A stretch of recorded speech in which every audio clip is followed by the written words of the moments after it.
Hey Joe, my man, it's so nice to have you on the show today. How are you doing? I'm doing just fine. It's a real pleasure to be here. I've been listening to your podcast for a while and I really love the Hmm. content and I'm excited to be your Beautiful. guest. Thank you. Thank you so very much for that. I truly appreciate it. And you see, Joe, oftentimes I love to thank my guest for two things. And I do this so often to the point where it has become an anthem. So firstly, Joe, I want to say thank you for investing in yourself. And you see, you are on this platform right now because you invested in yourself. And oftentimes, Joe, I love to make reference to the amazing mango tree. You see, some months back, I was on a particular road, and just by the roadside, there was this tall, unattractive mango tree. And I use the word unattractive because the mango tree's got no mangoes on it, and the leaves were all dry. So I just walked past it and I went my way. But you see, Joe, just recently I was on that same road, and this time around, a lot's changed about the mango tree, you see. The mango tree caught my attention pretty good from a distance, and immediately I got the urge to move so close to it, of which I did, and it wowed me. Because now the mango tree's got a lot of mangoes on it, beautiful green leaves and healthy branches. Oh boy, it was a beautiful moment that day. I was so excited. Here is my point. The fact that you dedicated your time, energy, and resources to becoming the amazing Joe that you are today, that alone has made it really impossible for me to skip you. And that's why you see you got the request from me to be on the show because I was Mhm. attracted to the fruit of all that you're doing, your concept, your philosophies, your insight, and the work and the impact your work is having. It's amazing. And just before you got the request from me, I said to myself, I've got to benefit from these beautiful things Joe is doing. Not only me now, but even the audience. And here we are today with the amazing Joe. So thank you so very much for investing in yourself. And secondly, thank you for saying yes to the invite. Because if you had said nope, there was nothing I could do about it. Thank you, my man. Well, it Thank goes you. both ways. It goes both ways. This is quite a powerful podcast, and the way you feature people, it gives everybody a chance to learn from each other, and I think to get inspiration from each other. And I don't think my story is that unusual, but I'm happy to share it. But I believe the work that you're doing is really touching a lot of people, and that's important. It's very important work. Yeah. Yeah, thank you. Thank you for that. I love it. Okay, so let's get started, Joe. You see, I'm quite excited to have you on the show today for, let's see, two reasons. Firstly, my interest in knowledge seeking. I believe in order for one to transition from a terrible situation to that of a beautiful one, I believe it takes the application of knowledge, quality information, and not just knowledge now, but the application of it. And you see, Joe, ever since I discovered that light in the Hebrew means knowledge, and darkness means ignorance. I've been so keen to knowledge seeking because I do not want to remain in the dark. So that's going to make our conversation today very, very important to me and even to the listeners. And the second Hmm. reason why I'm excited to have the amazing Joe on the show is for the sake of the audience. They say, Joe, we live in an age where information is as abundant as grains of sand. We've got lots of information flying out there. So these folks trust me for quality, eye-opening, and very important information, of which I am totally convinced, Joe, that our conversation is going to be insightful and impactful. So for that reason, Joe, my man, let's get started with your introduction. Talk to us about your personal or professional journey, because right now we are so curious. We want to know how Joe got here. Then afterwards, I've gotten some beautiful questions for you. Okay, Joe, over to you. All right. Well, thank you. So, today I'm a business consultant for my profession. I help companies grow. I've been doing this for a very long time. I've got a strong background in sales and in marketing and business management and even in technology. I've been in the telecom and the tech sector for the vast majority of my career, although I work in many industries: healthcare, manufacturing, finance. But really, what I want to say is that, when I work in sales, people think, oh, it's about teaching someone a technique, negotiations, that sort of thing. And yes, there are skills involved. But really, for me, my career has been a journey of paying it forward, of helping people get what they need and want, and then in the process being rewarded myself.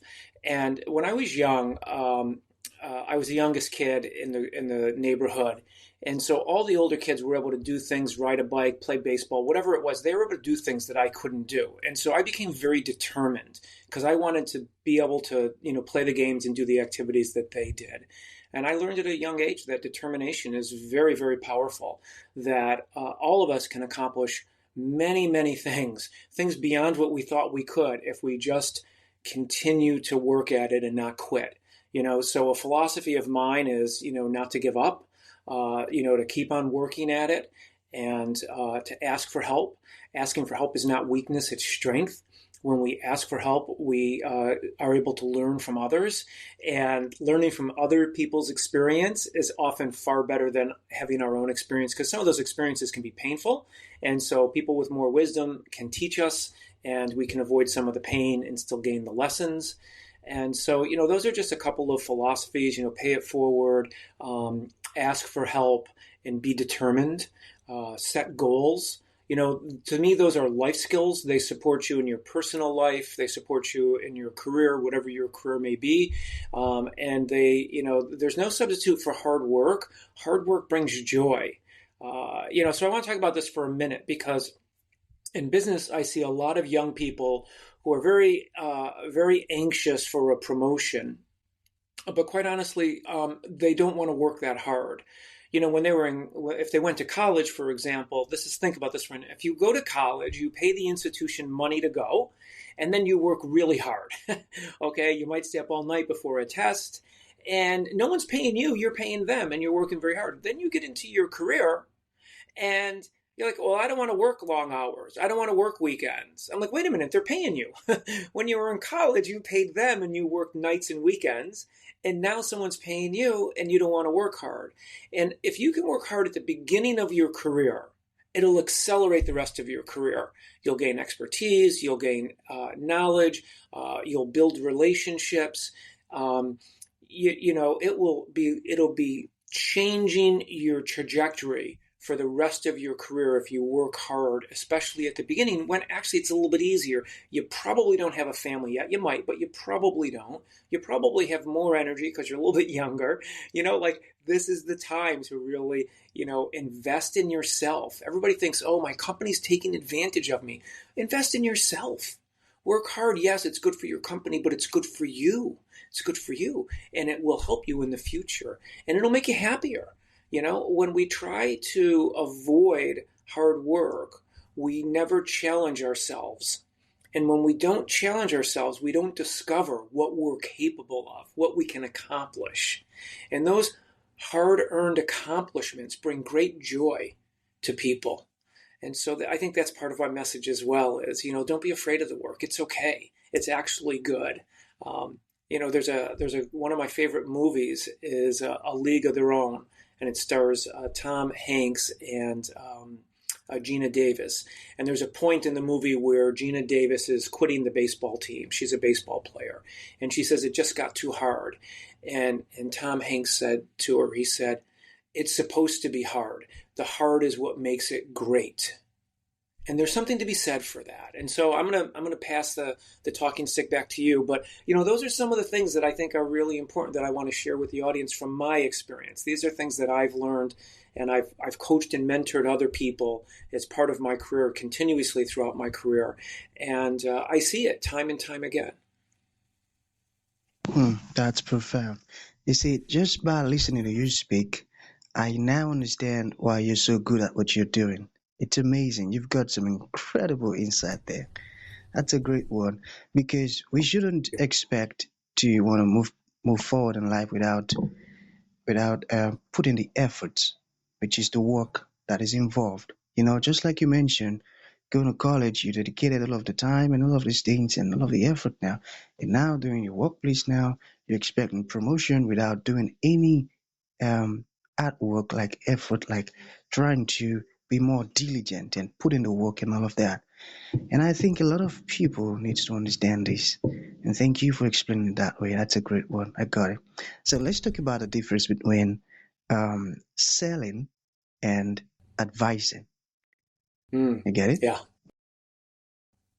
Yeah, so that's a great topic. I wrote a book called Leadership Selling, and it's done very well. It's a bestseller on Amazon now, and so I'm quite happy about that because it means that people are getting value from it, and it's a very different approach to selling.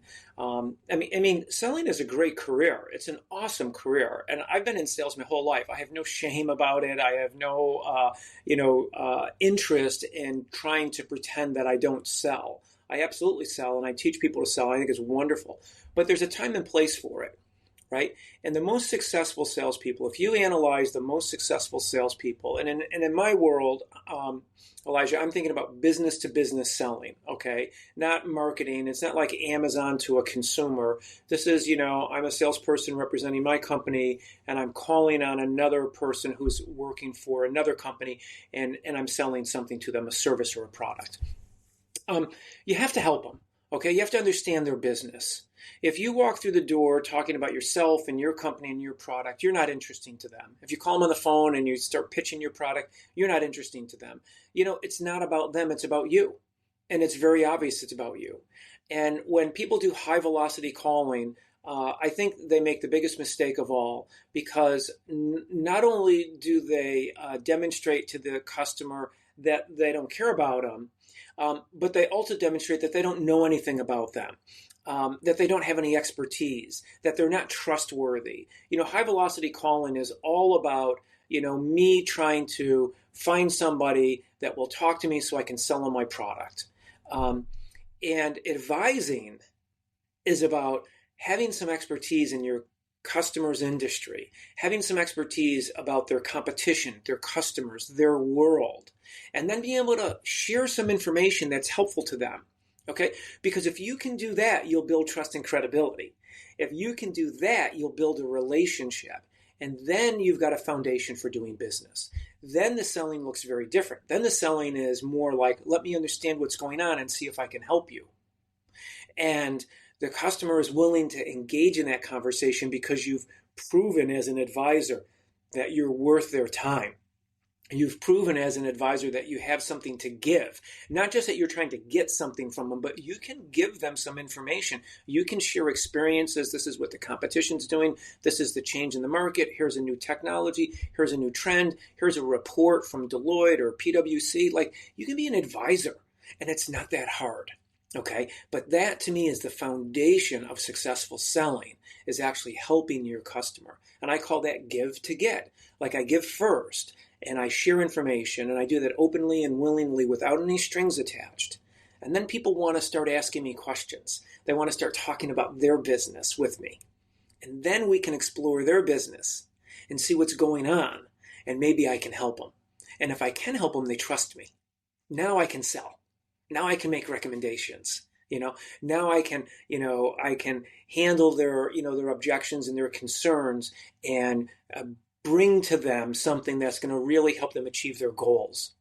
And that's a very powerful type of selling where you have repeat business, you get referrals, there's trust, and both parties win.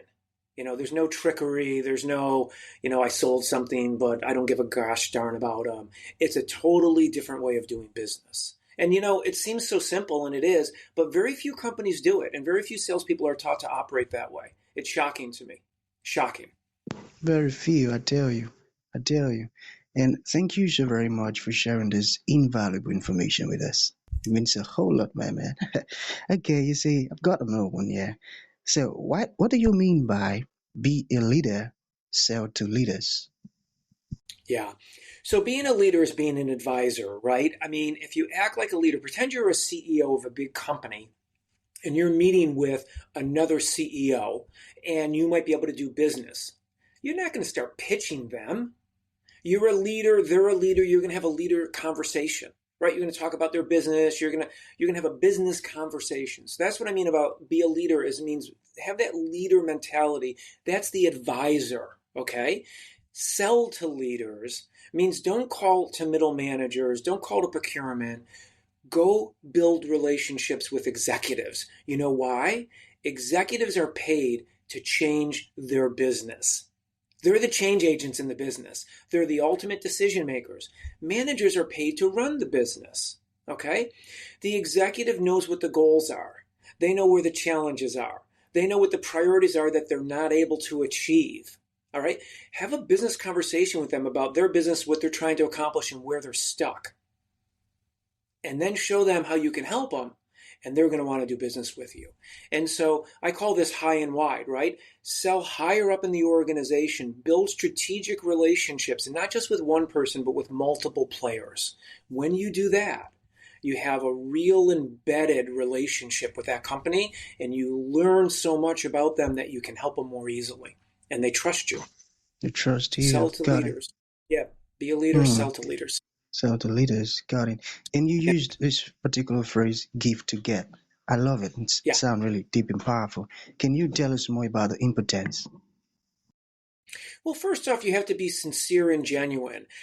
I every single week I put some information out on LinkedIn. I'm just sharing information. I'm just giving information. When I call on people, I always have information to share with them. It might be a report, it might be a white paper, it might be a story, it might be something that I see going on, in their industry. It might be a conversation I had with one of their customers.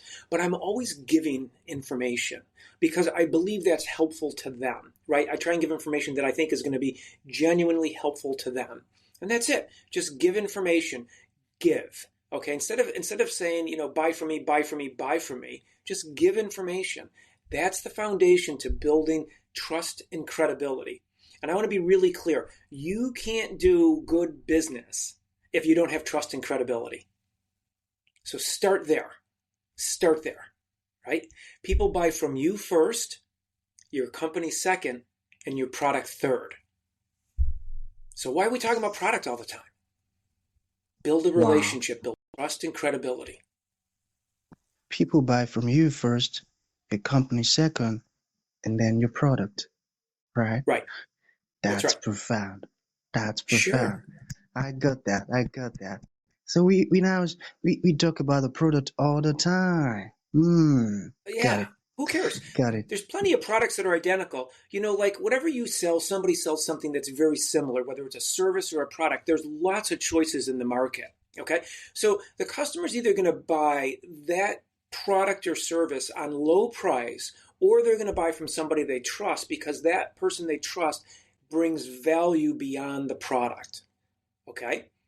So I'll give you a little example. Take Rolex, for example. Rolex is a very expensive watch. Now, you could buy other watches for a lot less money that tell time just as well, or maybe even better. Most watches are battery operated with a quartz technology. They're accurate to within a couple of seconds a year. A Rolex is a mainspring watch, right? It's mechanical. It's accurate to probably a minute a year. So people don't buy a Rolex because they can't buy a cheaper watch that works just as well. They buy a Rolex for other reasons, for value beyond the product, for the precious metals and gems that are in it, for the craftsmanship, for the prestige, for the status, for the lifetime warranty, because it'll appreciate in value over time. None of those things have anything to do with telling time. Okay? There are other reasons. All right? Our job is to say to the customer, yes, this product works. But the reason why you should buy it from me is because I'm bringing extra things that is going to make you more successful. I'm going to solve your problems. I'm going to help you achieve your goals. I'm going to use my product in such a way that it's going to help you achieve your goals because I understand your business better than anybody else. Because you and I have invested time together. That's different. And here's the other thing. Companies want to mitigate risk. The biggest risk when they buy something is it won't work and the company won't stand behind it.